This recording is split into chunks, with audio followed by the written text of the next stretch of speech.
The Advent and Christmas seasons are complex and beautiful times of year in our Catholic liturgies and our family traditions. If you're looking for inspiration, our beautiful mom panel, Jaydalia Dunne, Eleanor Bourg Nicholson, and Olivia Spears, are here to share how three moms celebrate Christmas. Stay with us. Welcome to Homeschooling Saints, the podcast that helps you create the homeschool you love for the people you love.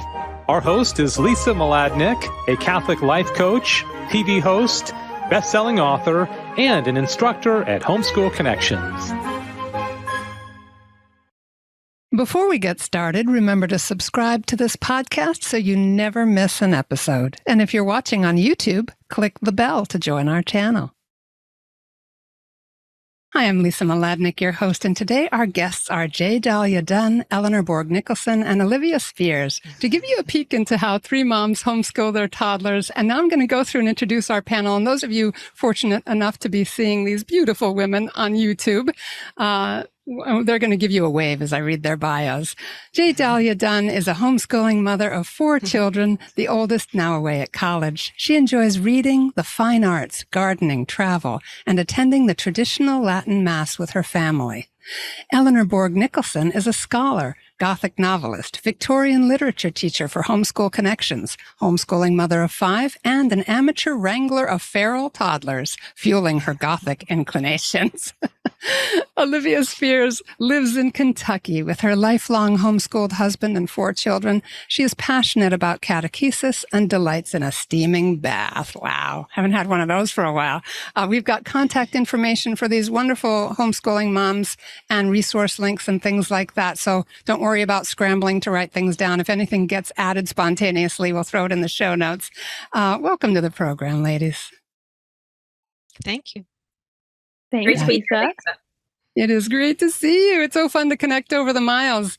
We're talking today about a subject near and dear to our hearts because, let's face it, moms especially, but any kind of homeschooling parent or grandparent gets very overwhelmed during the Christmas season, especially if we're homeschooling. We set goals for our interior lives. There's special seasonal activities that our families kind of expect of us, right? And even the sensory experiences like Christmas cookies and decorating and caroling and all those things that really we seek to do in a way that honors God, but they also give us the feeling of Christmas. So I'd love to just go, we're going to go in the same order with each question. We're going to go from Jay to Eleanor to Olivia, and start each of you, please, just sharing something that really makes it feel like Christmas for you personally. Jay? For me, it really starts feeling like Christmas with Advent activities. That's something that's really not honored in the secular society, those traditions of Advent, It's with Advent, you get the build up and you get the connectivity. I feel much more with the faith and with tradition also. So I really love incorporating a lot of traditional activities with my family during the Advent season. And so Christmas for us, apart from how it's presented in secular society, is not just one day, one morning, opening gifts. For us, it's a it's an accumulation. It's a longer, it's liturgical in our family, and we actually follow the liturgical calendar and celebrate particular feast days of saints that fall within Advent. Yeah, that's a great starting point because there's so much that's missed. The rest of the world doesn't understand this whole beautiful spiritual season of Advent that's incredibly rich. What about you, Eleanor? What's that place in your heart where Christmas starts to feel like it's happening for you?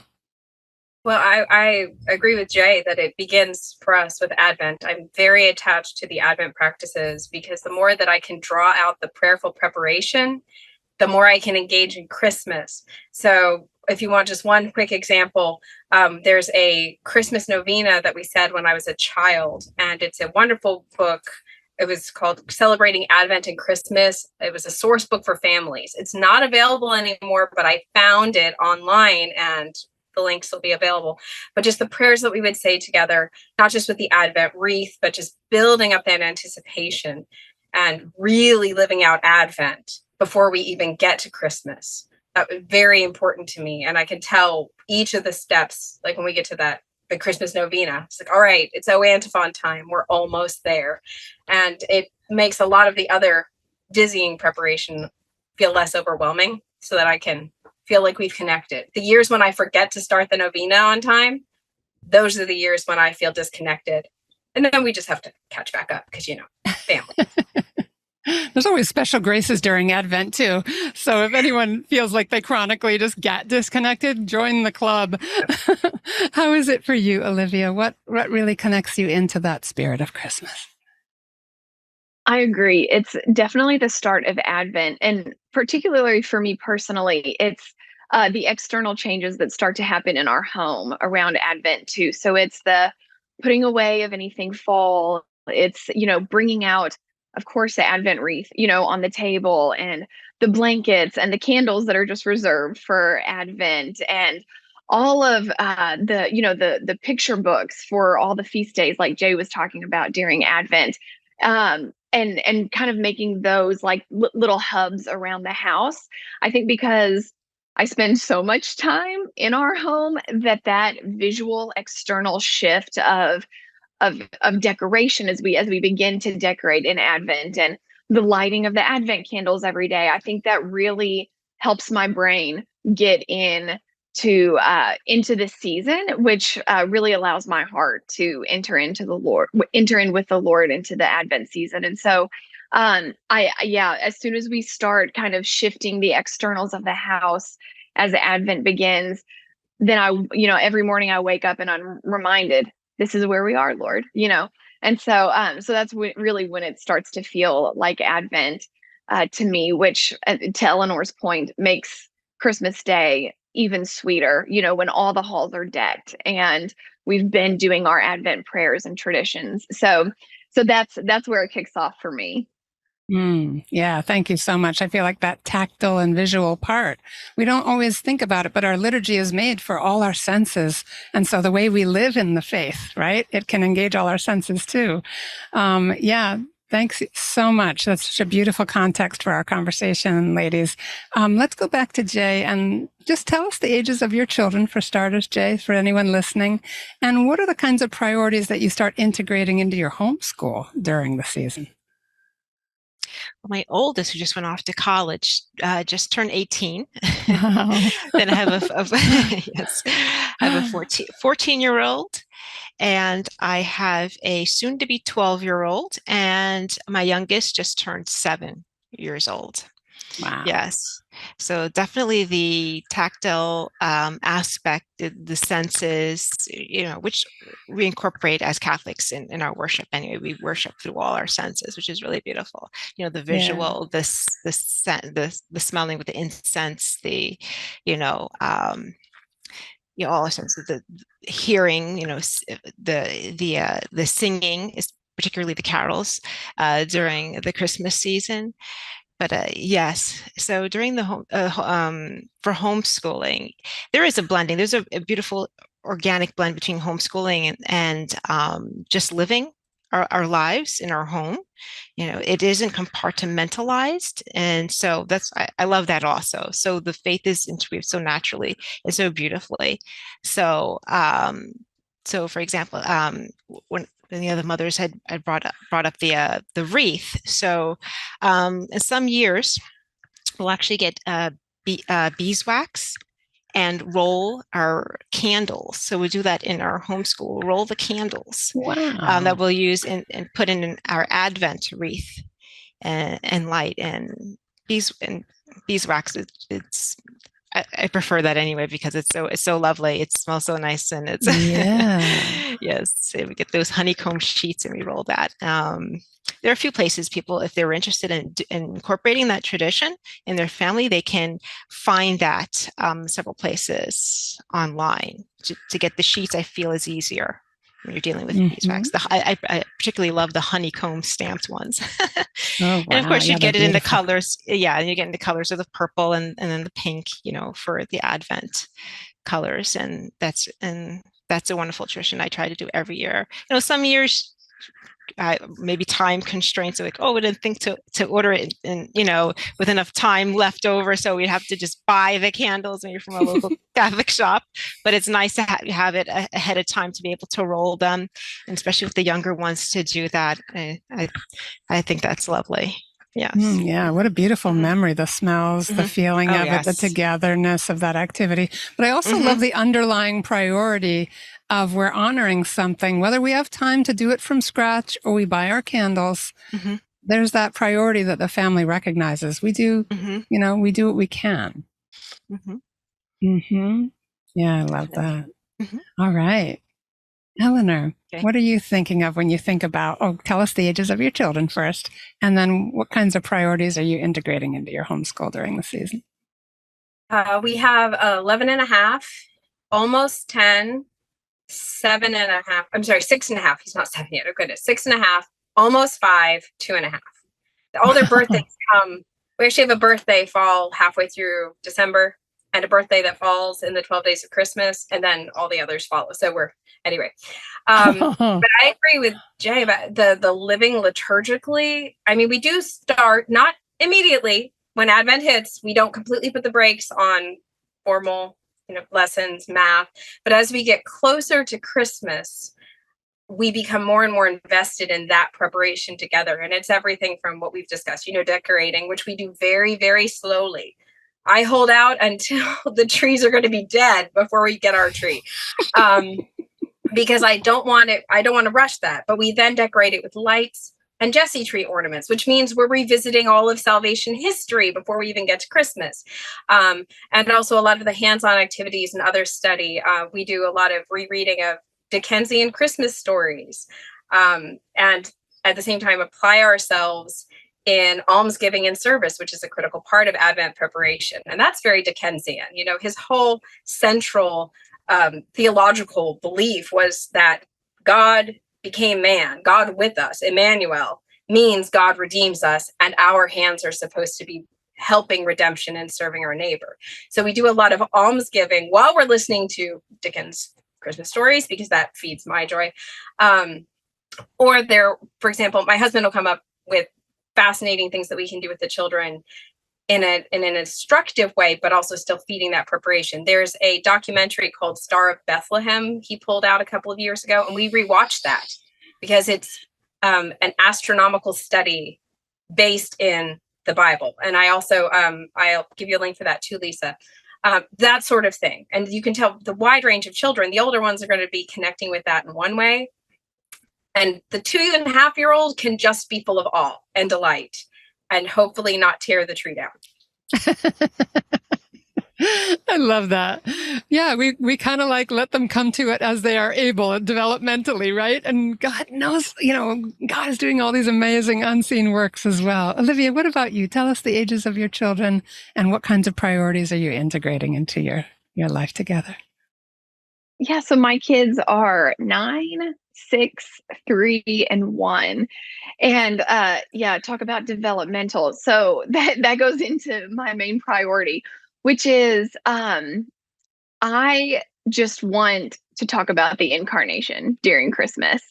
And so we go over and revisit the 4 reasons for the incarnation from the catechism. But I also just want them to be thinking about the story of the incarnation and to contemplate it. And that is not mystical. What I mean by that right now is they're dressing up as the nativity, the characters in the nativity, and they're fighting over who's going to be Joseph, and they're dragging the baby in the laundry basket to make him be baby Jesus, and they're being Roman soldiers fighting 3 boys, 1 girl. So, I mean, you've got the picture in your mind now. But I love it because we tell the story over and over and over again. And my hope with that is that they'll really come to that will just be ingrained, in their minds and hopefully their hearts by God's grace, that God became man because he loves us and in order to save us. And so that's kind of my hope. If all else fails during an Advent and Christmas season because of life, that's kind of where my focus would land, is just to tell the story again and again. Yeah. And what I would give to see the Technicolor visions they're having while they're playing.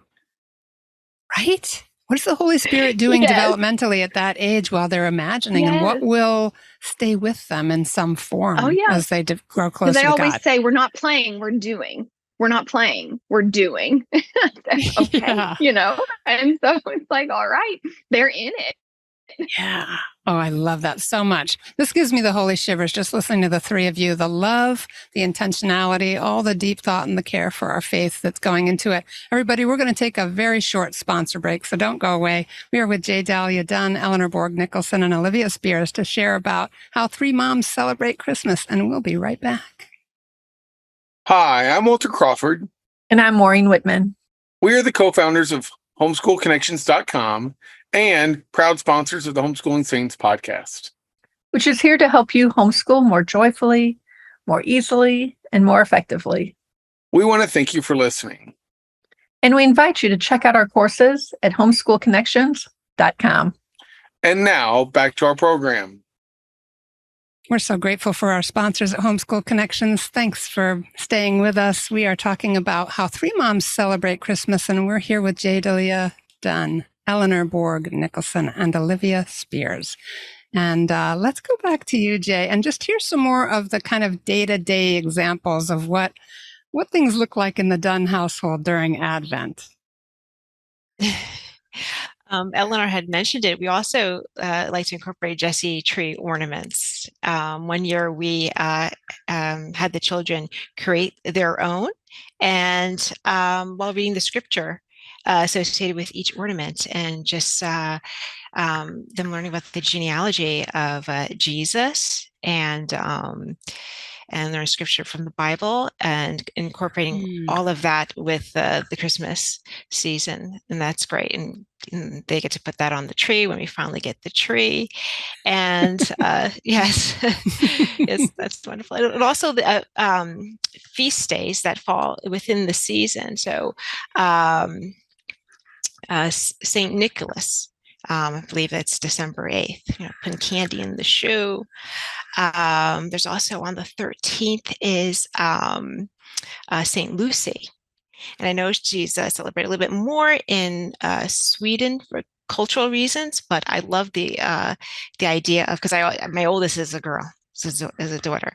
So this tradition for St. Lucy's Day to wear the white gown with a red sash and a crown of candles. We use fake candles, real candles on her head.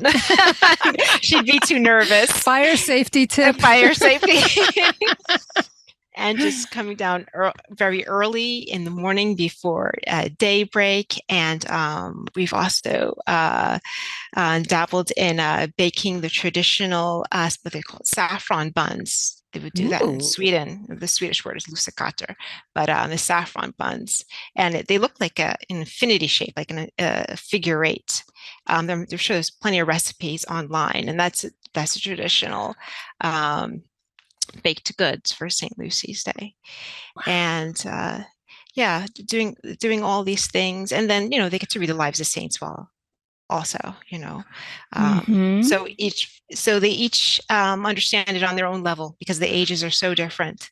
So my daughter will understand it at a much deeper level than the younger ones, and but it sticks with them from year to year. It's a memory, it's a memory of doing that, and in the memories incorporate also the sense of the things that they are baking.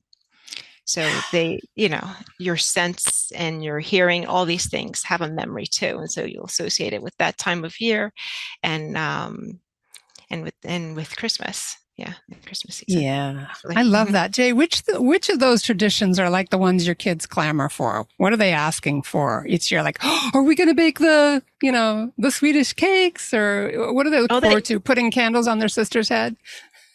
They like the dress up too, and just like Olivia, I have 3 boys and 1 girl, so they like the physical costumery, because the boys they have a different different costume for St. Lucy's Day. So they enjoy that definitely, and they like the tactile things. They like creating ornaments rather than just going and buying. There's nothing wrong with buying ornaments, but That's nice. And especially when the next year, when you've put all your ornaments away and you come, and this is a memory, and it's like, oh, we made this year, and I'll have like a date of the year of that when that was made. And we use different, some years we use, I'm trying to think of the material, kind of like a paper mache-ish kind of material type, different things that'll last. Like a clay that'll harden. Those are good to use. So yeah. Yeah, I remember my mother They love had that. one year we went crazy. My mother bought all these little white styrofoam balls and a bunch of ribbon and sequins, and she gave us straight pins. Literally, that was it. No glue, we were just like sticking pins into these balls, and they were beautiful. They were on our tree for years. It was crazy. Right. Because I'm not crafty at all, but I could handle that. They love the crafts. The crafts, I think, will be what they clamor for the most. The crafts. Mm-hmm. Yeah, it's neat to find out what actually delights them and kind of helps them anticipate. What about you, Eleanor? What's the day-to-day kind of looking like with you and your kids in this season?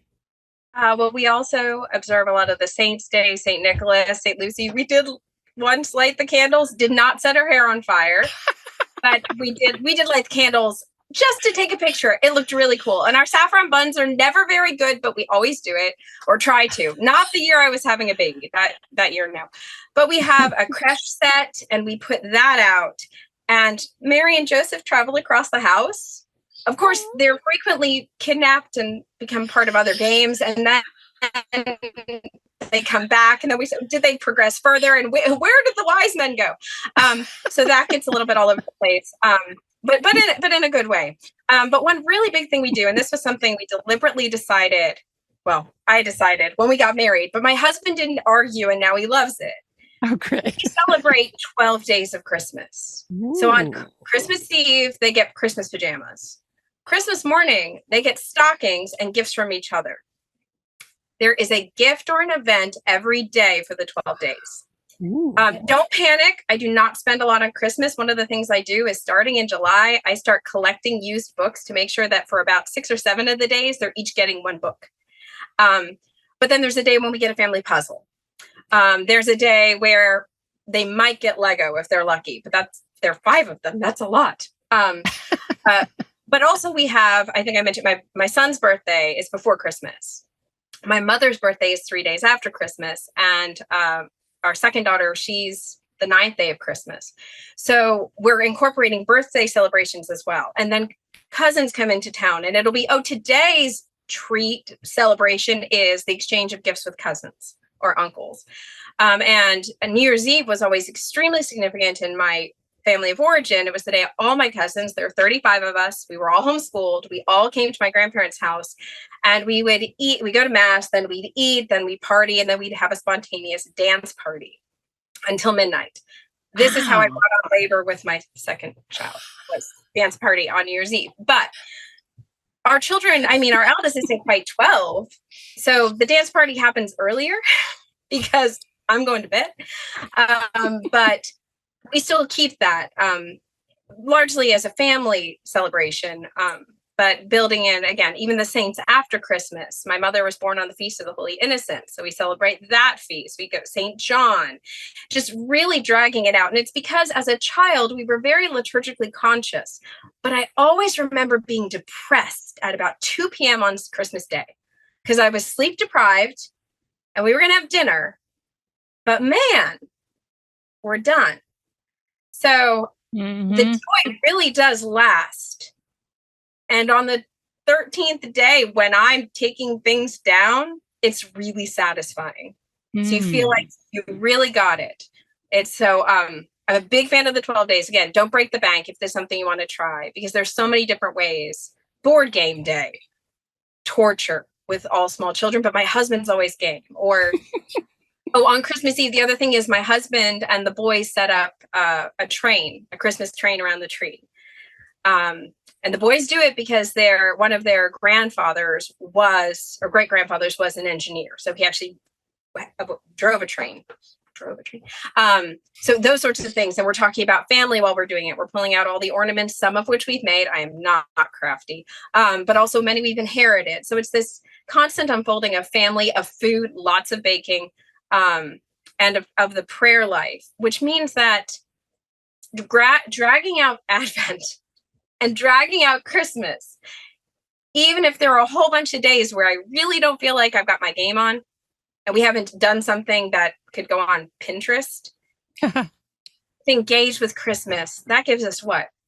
Even on a short Christmas, that's got to be, I'm not going to do math, 50 days? Anyway, we've got a long span of this to live it out. Oh, one last thing I will say. We have a collection of children's Christmas books. They only come out in Advent and Christmas. So they're on a shelf. Nobody reads them. And then Advent hits is one of the first things that comes upstairs. And we just that becomes part of our read book time every night. But also the children just sit on the couch for hours reading all their favorite Christmas stories. And it gets bigger every year because they get Christmas books on St. Nicholas's Day as well. So it just expands, and they look forward to it every year to see those books.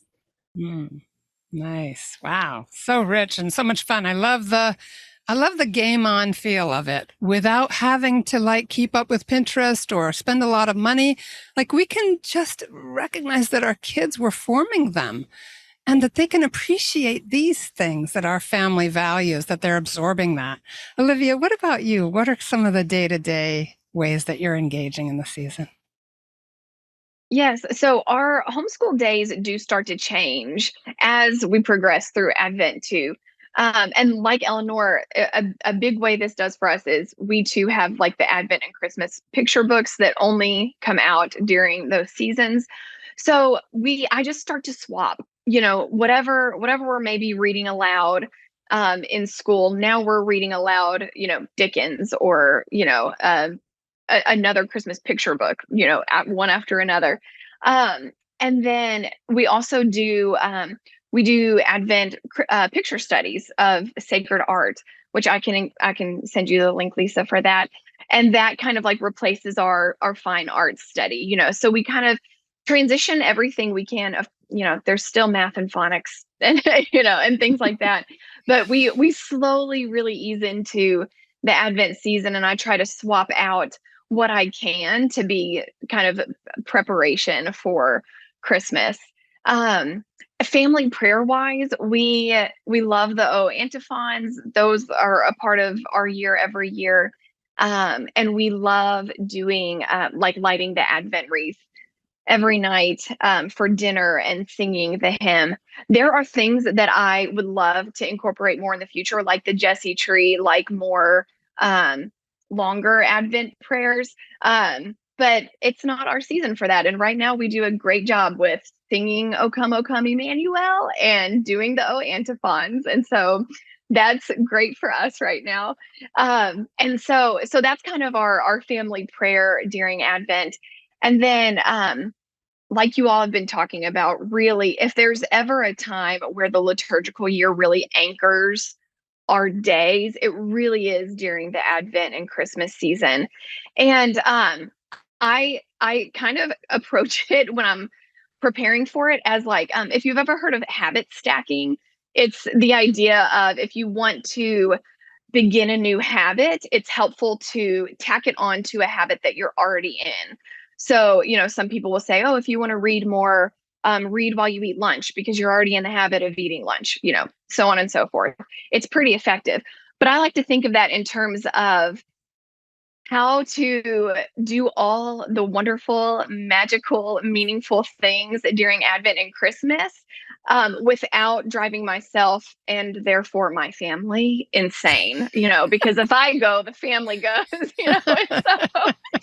So I really like to think of like habit stacking, but it's like event stacking almost. So what that means is that I try to tack on like more secular activities to the liturgical feast days. So here, I almost even hesitate to call them secular because I think sometimes we hear secular and we compute, oh, it doesn't matter as much. But the things that I'm meaning, like baking cookies, going to the holiday plays in town, those do matter. Those are important things. Yes, maybe in and of themselves, but also, bonding experiences as a family. So I don't mean to say like these things don't matter. They do, but for my brain, if I can mesh them, then that's great. So for example, Like the Feast of the Immaculate Conception is always when we build our gingerbread house. And we talk about how Our Lady was preserved from original and all actual sin because she was made a worthy house for the living God. And so we make our gingerbread house on the Feast of the Immaculate Conception, and we talk about Our Lady as a house for God. On St. Lucy's Day, we do the morning too, although I've got to step up my game with y'all with those saffron buns, because right now we just do cinnamon rolls, and I would love the beautiful ones. Again, maybe that's for a future season. But so we do that in the morning, but then that's also, St. Lucy is light, and that's part of why we wear the candles, either real or not, on the head of that day. But that's the day that we go look at Christmas lights as a family in the evening. We load everybody up and go look at Christmas lights on the Feast of St. Lucy. And then finally, like St. Nicholas Day, like Eleanor said, in the morning in their shoes, they get the clementine and the gold chocolate coins and the Christmas picture book. But that's also a day where we set aside for maybe more of our charitable Christmas activities. So maybe that's like cleaning out the coat closets, or writing letters to people who may be struggling with loneliness that season. So just trying to tack on these things that we want to do as a family throughout the season with how we want to live and celebrate the liturgical year has been helpful for my brain not to feel like there are 1 million things that I want to do and that my kids expect to do, and that I will feel like a failure if they don't happen, So I just try to mitigate all of those feelings by kind of, doing some of those things together.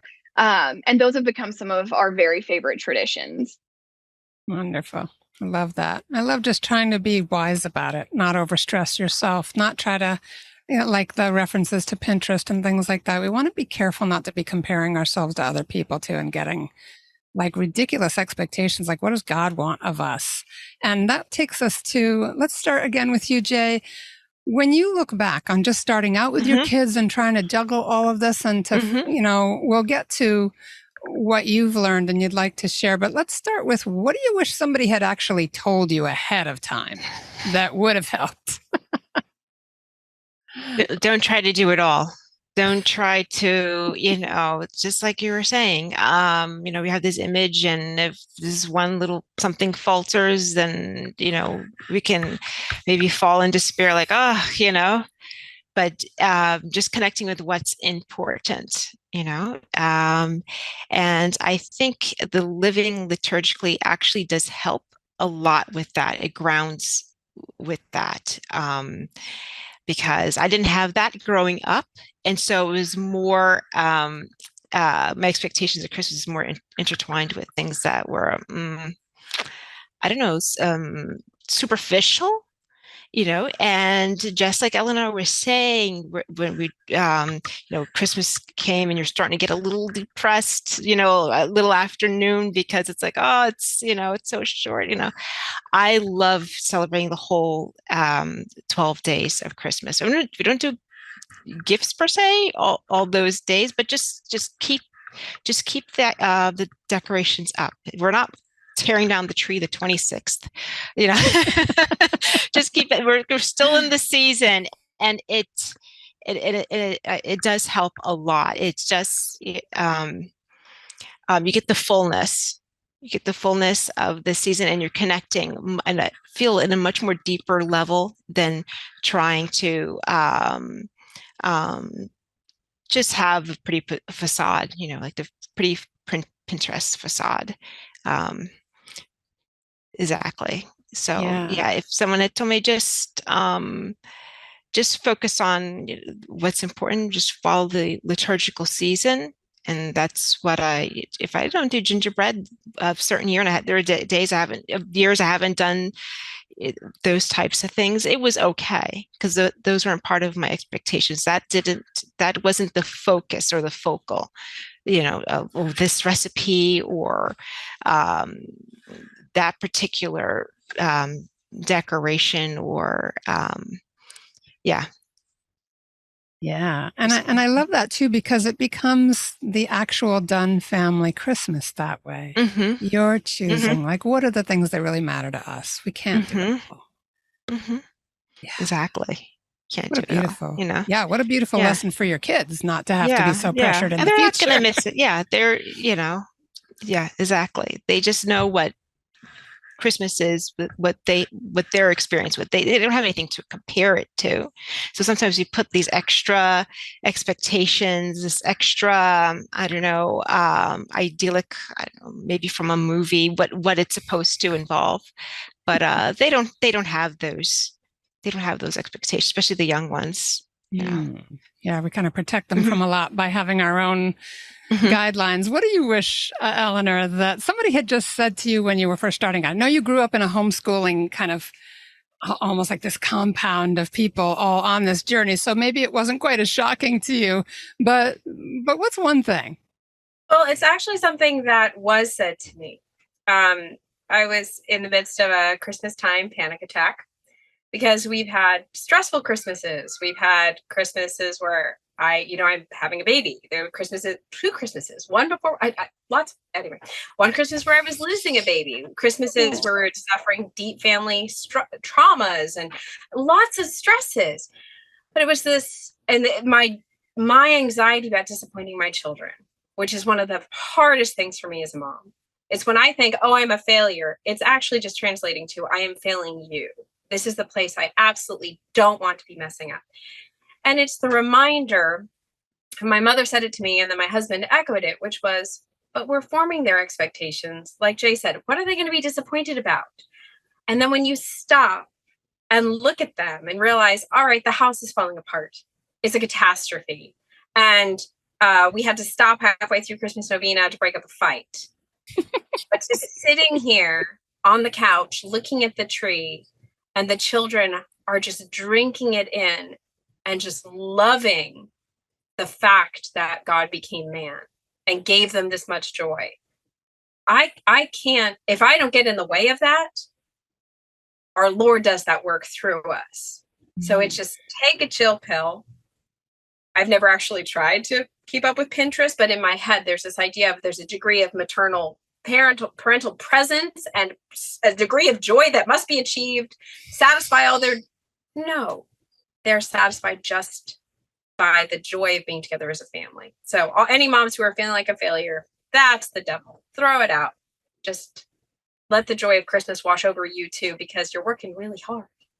Yeah. Yeah. And what you're doing is sacred, and the enemy always attacks what's most important. So he's going to go right to your heart as a mother and try to tell you that you're a failure. Yeah. We've all heard that little mantra. We've got to, stand under the precious blood and ask Our Lady to wrap her mantle around us when we're feeling that bad. It's awful, but it happens to everybody.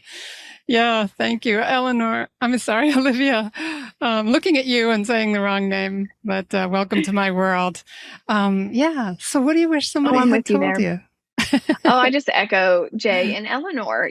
I think take it slow, especially if this is all new to you, this idea of liturgical living, this idea of living Advent, slowly celebrating the 12 days of Christmas. If this is not your frame of reference from your childhood, you're probably excited about it because it's very exciting, right? When we learn about it. But to just take it slow, these are things, even the things that I've mentioned are things that we have added on slowly over like 11 years. It's not like I just woke up being like, I'm going to do all these things. And like Eleanor said, there have been seasons where none of that happens, those seasons of suffering, or the seasons of just transition, like a new baby. That was our last year. I'm like, did we do anything last year? I don't know. We all delighted in the new baby, and that was wonderful, And so I think that we can, practically, I think a good place to start is, what are the traditions for you and your husband from your childhoods that really meant the most to you that you'd like to preserve and carry into your own families? I think that's like a really good starting ground. And then maybe pick like one feast day to celebrate very simply, meaning like maybe it's a themed meal that is already in your meal rotation. Just start very slowly, because the deeper thing that I would say that I wish someone told me, like Eleanor mentioned, is we don't want to lose our peace over any of this, and truly, we may spend ourselves trying to make the season idyllic for our children, but they may just remember how stressed out and crazy mom got, and that certainly would defeat our purpose, as we all know. And so I try to remember that as Christmas inches closer, and because here's the thing, like as moms too, right? It's not just expectations of our children, but there's also expectations of those around us. So whether it's like our extended families or, our close friend groups, whatever, there's holiday parties, there's gatherings. We're probably doing a lot of cleaning and cooking and wrapping and shopping and checking the list twice, and like, managing family dynamics, things like that. So I just remember as all of that picks up closer to Christmas, it's ever more important to make sure that my personal prayer time is happening, because that's the time where it'd be so easy to put that on the shelf and be like, I'll see you after the presents are unwrapped, Jesus, and that certainly is not the point. And I've just found the years where that does not happen, I fall on my face. And the years where maybe the traditions go or the house falls apart, but I maintain my daily time with the Lord, then everybody's more peaceful. And the kids do have a wonderful season. And my husband certainly enjoys himself more if I'm not, like frazzled and anxious about it. And so it's just when we soak in the presence of the Lord in prayer, it just overflows into every area of our life, especially during Advent and Christmas, the times when it would be most easy to say, well, this is not essential right now. On the contrary, it's even more so. I love what you said about going slow, about bringing over family traditions that you want to preserve, and all of that, finding that place of peace and prayer. So good. So let's go around again. And if you could just share a lesson for the moms listening. We have new listeners all the time, and so many new people are coming into homeschooling. We've had, since the lockdowns, just a tsunami of new people just opting out of the system and really doing something beautiful at home and discovering how much they love it. But it doesn't stop it from being overwhelming. We all, when we first started, probably had moments of what the heck was I thinking, right? So what's a lesson that each of you would like to pass along, just to other moms? Or maybe some of them with the idea that it might be their first time as a homeschooling family. And let's start again with you, Jay. What would you like to pass along? Definitely put away the comparisons. It's so tempting to compare yourself and your homeschool with somebody else's or somebody else's life. The dynamics are different. People have different children with different learning abilities or styles. So definitely comparison is just the killer of joy in the homeschool. So yeah, 100%. Yeah, I used to have an acting teacher that said, talk about a neurotic population. I was in the acting population in my 20s, and he said, everybody, compare equals despair, because you're always either pushing someone down or over elevating someone and pushing yourself down. But that's such a good lesson to remember. Comparison is the thief of joy. So good. Yeah, definitely. Yeah. All right. Eleanor, what do you think? What's a lesson you'd like to pass along? It's actually something that I thought of. I was talking to someone recently. Remember why you're doing it. Remember why you're doing it. And I mean, my husband and I have talked it through. We have a lot of reasons. We don't trust the school systems. We know we can do better. But really, we do it because we love it and because we want our children to have joy. So that's building on what Jay said. Don't let comparison rob your joy, but remember, for us, we're in it for the joy. So on the days where they're fighting, not that this might have happened yesterday evening when two girls going, just why? And I said, I can't handle it. You're going to bed. you're just going to bed. And in the morning, we'll talk again about relationships, but not at 9 p.m. But just remembering then that you're teaching them the way that they will maintain joy through their entire lives. And that's partly through the challenge of relationships with siblings. As my mom said, if you can learn to get along with your siblings, you can get along with anyone, because they are the ones who can push your buttons. They will also be your best friends. And that's why the work, that's part of the joy too. So remember why you're doing it. Remember, eyes on the prize, especially at moments when you want to throw the math book out the front window. Not confessing anything, didn't actually do it. But just remember, eyes on the prize. Why am I doing this? I'm doing this for joy. I'm doing this out of love. I'm doing this for whatever is your central reason, so that you can go back to that on the really bad days. And we all have them. Mm-hmm. Amen to that. Thank you so much. It gives us so much permission to be real about this. Olivia, what's one lesson you'd like to leave with other moms?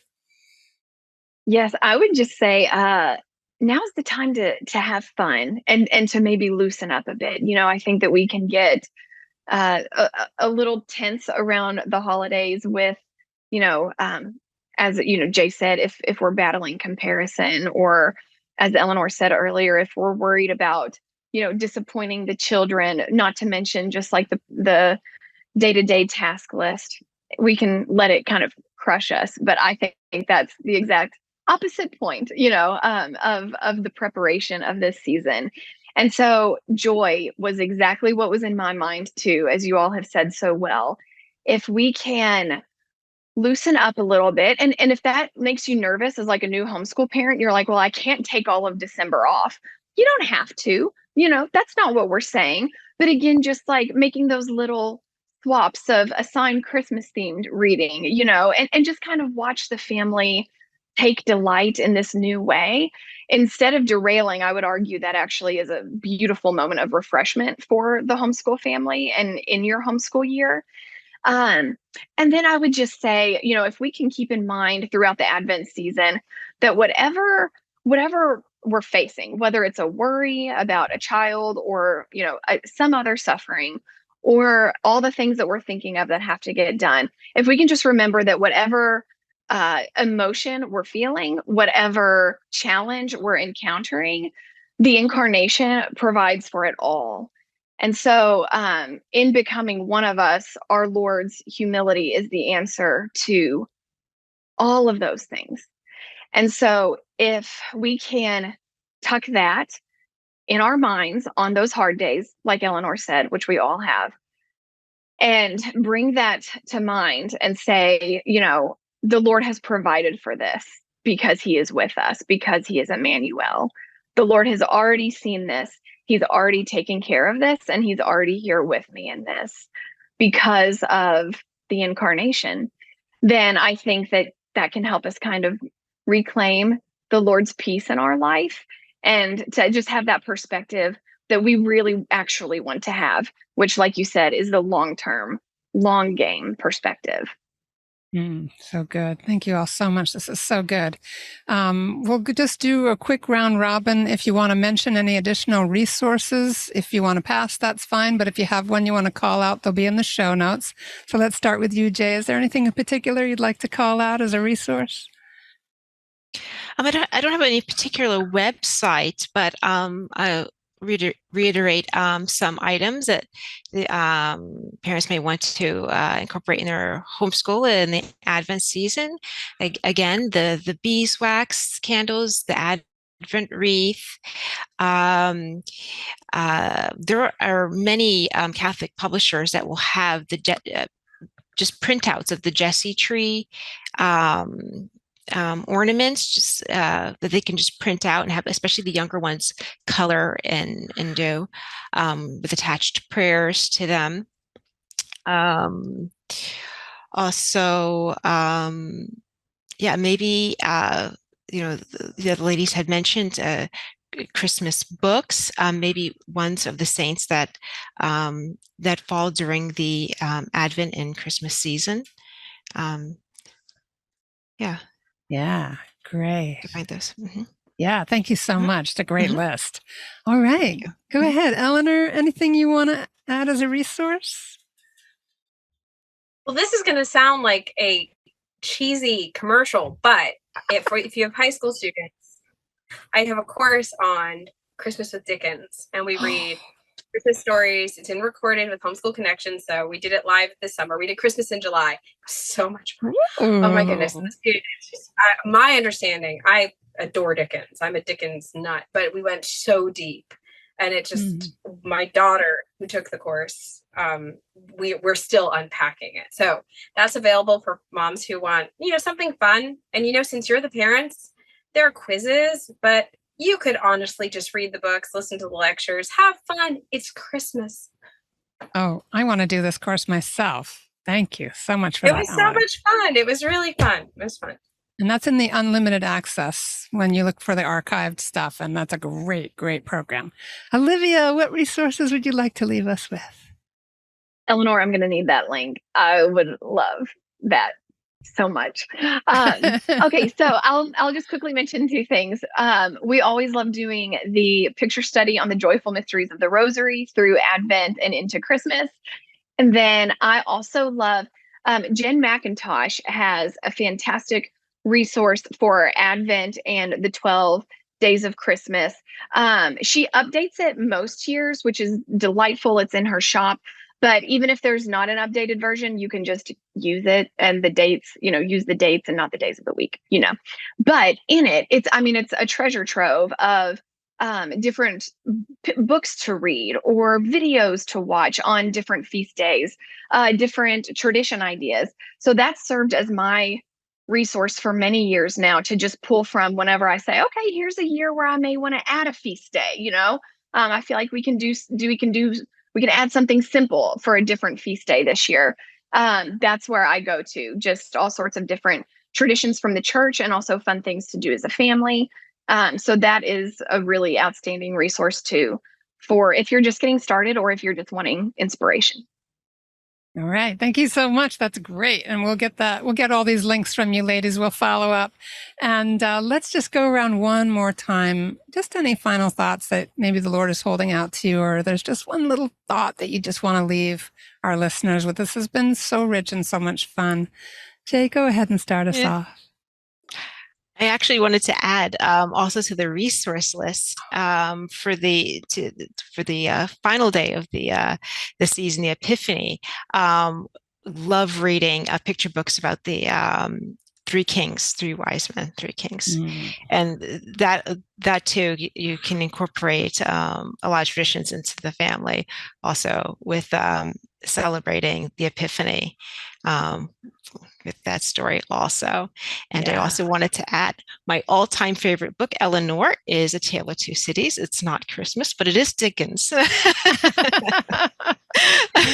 love that book too. Yeah, it's a great story. Yes. All right. And anything else that you want to just leave us with, a final thought other than celebrating the three kings? So good. Go ahead. The Dickensian Christmas. I'm actually going to be teaching Tale of Two Cities soon. So this is perfect. Really? All Dickens. Okay.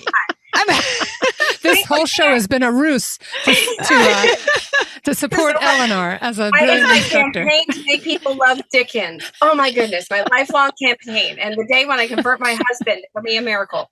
But no, the last thing I'd like to say is just know every mom who's listening, or dad, we're praying for you, and we need you to pray for us, because this is a beautiful road and a hard one. Your life is active prayer. It's exhausting. It's taking everything out of you. But it is such a path to joy for you too. So know that we're praying for you, and please, please pray for each of us. Yes. Amen. Yeah. Olivia. Final thought. Oh yeah, I just echo that that sentiment, Eleanor. And I think I think during the Advent and Christmas seasons, we can really butt up against our own personal poverty. But it's a beautiful season to do that, because that's how our Lord was born. And so I think that if we can just remember to bring our poverty to the manger, that it's going to be really well received there, because the Holy Family is waiting for us there. And so that's where I would like to dwell this Advent, is just in the poor manger with them. And so by God's grace, if we can just keep our vision fixed on that, everything else will be what it is, but we will be with him. Oh, thank you so much for all of that. You all have just given me such a gift, just spending this time together. I want to thank you all so much. Jaydalia Dunne, Eleanor Bourg Nicholson, Olivia Spears, and we've got links for contacting these beautiful ladies and some resources as well in the show notes. Thank you all so much, and may all of you have a most blessed Advent and Christmas with your families. God bless you. And that's our show for today. Our program is sponsored by homeschoolconnections.com. Be sure to subscribe to Homeschooling Saints and leave us an honest review. God bless you, and thank you for joining us.